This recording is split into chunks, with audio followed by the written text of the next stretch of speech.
हरिओम तत्सत। सज्जन कौन है? सज्जन पुरुष किसको कहते हैं?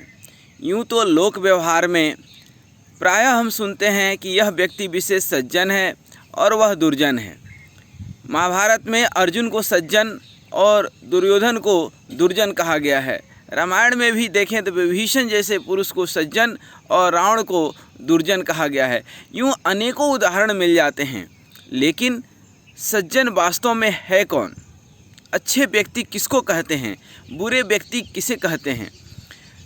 लेकिन आज 5 से 10 मिनट में रामायण के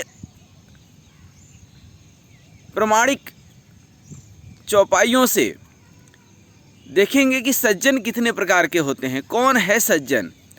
तो रामचरितमानस में 3 तरह के लोगों को सज्जन कहा गया है।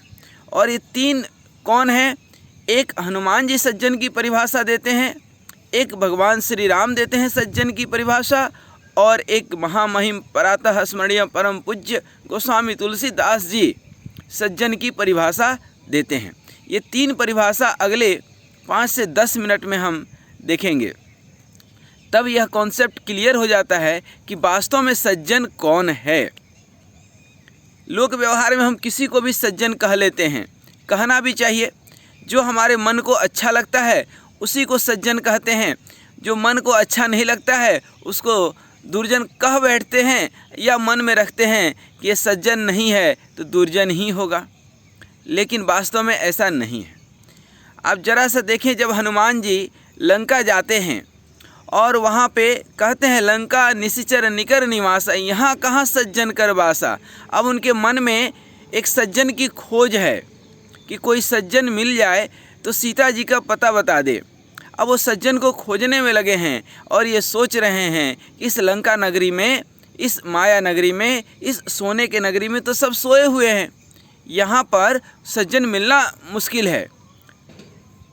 जैसे ये सोच ही रहे थे तब तक देखते हैं कि एक छोटा सा इसी तरह का मंदिर, इसी तरह का घर, इसी तरह का तुलसी का बिरवा लगा हुआ है, और उस घर से एक व्यक्ति विशेष निकलता है और कहता है राम राम तेहि सुमिरन कीन्हा, हृदय हरस कपि सज्जन चिन्हा।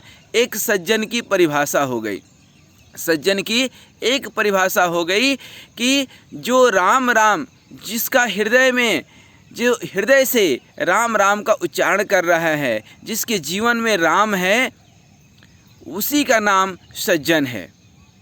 क्योंकि जब व्यक्ति सुबह उठता है, आप भी कभी जो है अपना स्वभाव जानने के लिए इसका प्रयोग कर सकते हैं कि सुबह उठते ही जो मन में, दिमाग में, दिल में सबसे पहला वाक्य आता है, सबसे पहला जो कोई चीज़ आता है, वही आपका स्वभाव है।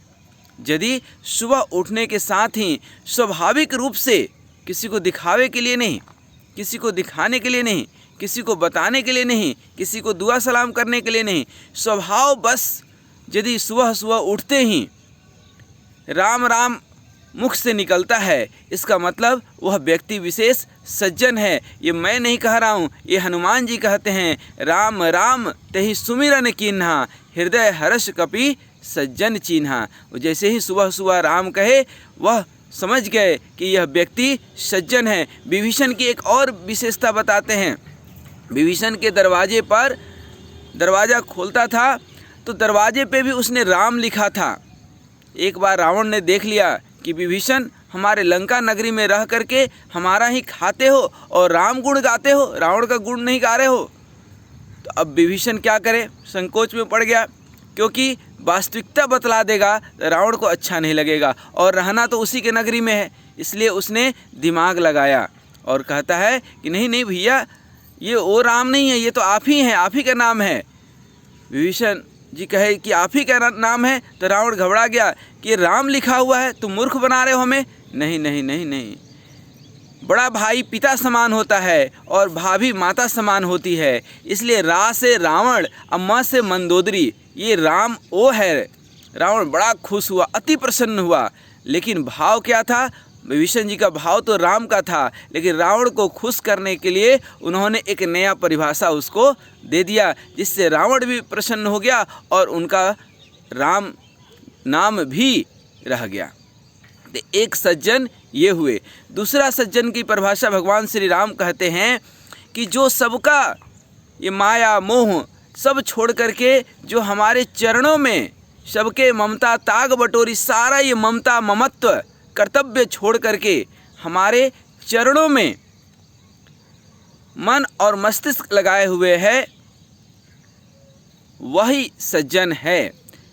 इस संसार में, इस माया मोह में मन है कि मानता नहीं। इस धन दौलत बच्चे इत्यादि जो भी आप कुछ सोच लें इस संसारिक लोक व्यवहार में, ये मन आज तक किसी का नहीं भरा है।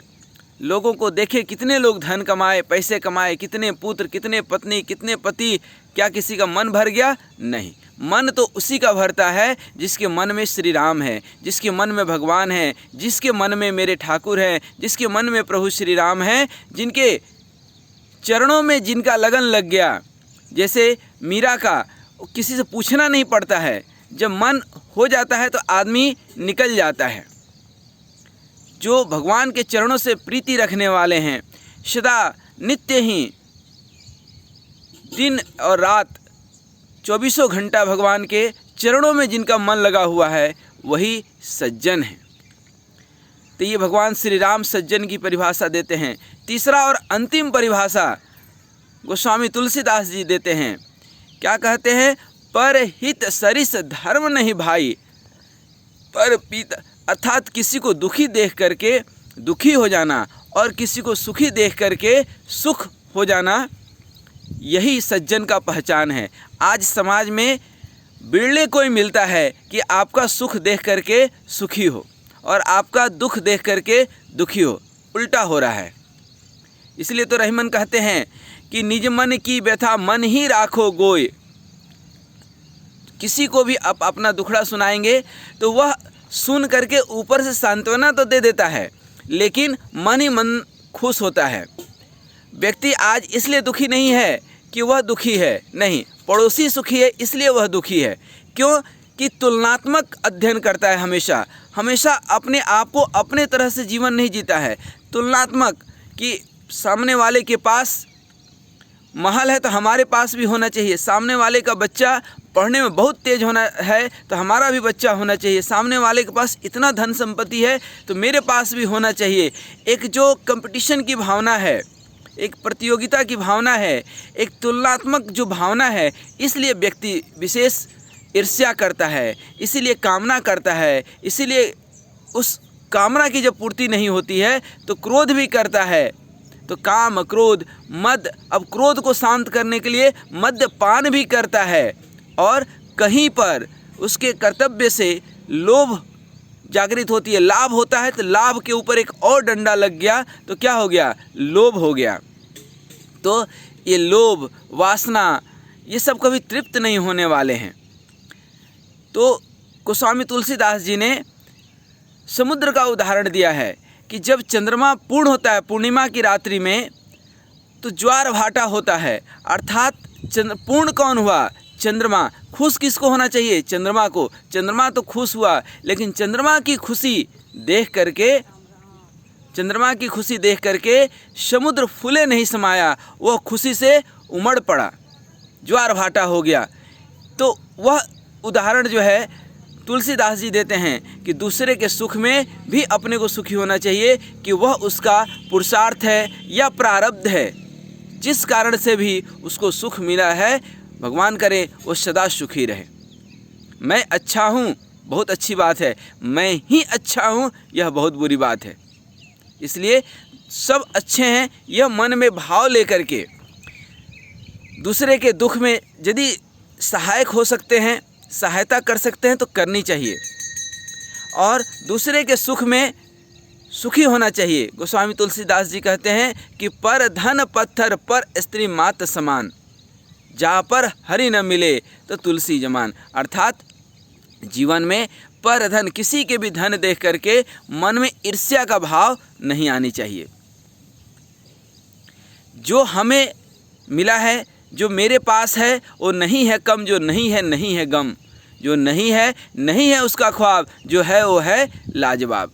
अर्थात किसी का भी धन दौलत देख करके ईर्ष्या नहीं करना चाहिए। हमारे पास जो है उसी से संतोषम परम सुखम, संतुष्ट होना चाहिए, क्योंकि मेरे पास जो है वो हमारे प्रारब्ध और पुरुषार्थ के अनुसार है।